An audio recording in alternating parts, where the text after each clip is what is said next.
Paano magtanggal ng nakablock na listahan ng Facebook permanenteng nang walang pag-unblock? Paano tanggalin ang mga nakablock na pangalan mula sa listahan nito sa Facebook o sa Messenger? Panoorin ito para malaman kung paano mo ganap na maalis ang mga taong na-block mo sa Facebook.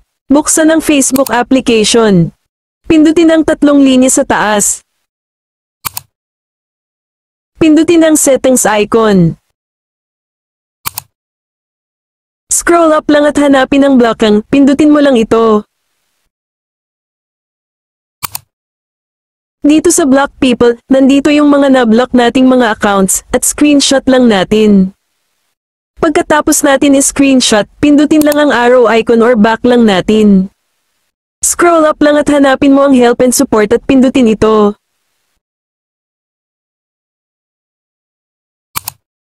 At pindutin mo ang report a problem. Then i-shake lang ang ating phone, at pindutin itong OK. Balik tayo sa settings, pindutin itong settings icon. Then balik tayo sa blockang, pindutin ang blockang.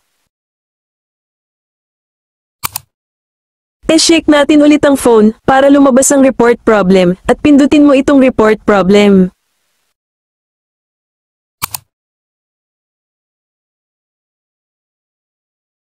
At pindutin mo ang include. Dito guys, makikita nyo ang na-screenshot natin na blacklist na account, tapos maglagay tayo ng describe the issue. Ilagay mo kung ano yung problema nyo. Halimbawa guys, Dear Facebook, I want to remove the list of the blocked accounts in my Facebook account. Kapag tapos na kayo guys, pindutin mo lang itong send report na sa taas.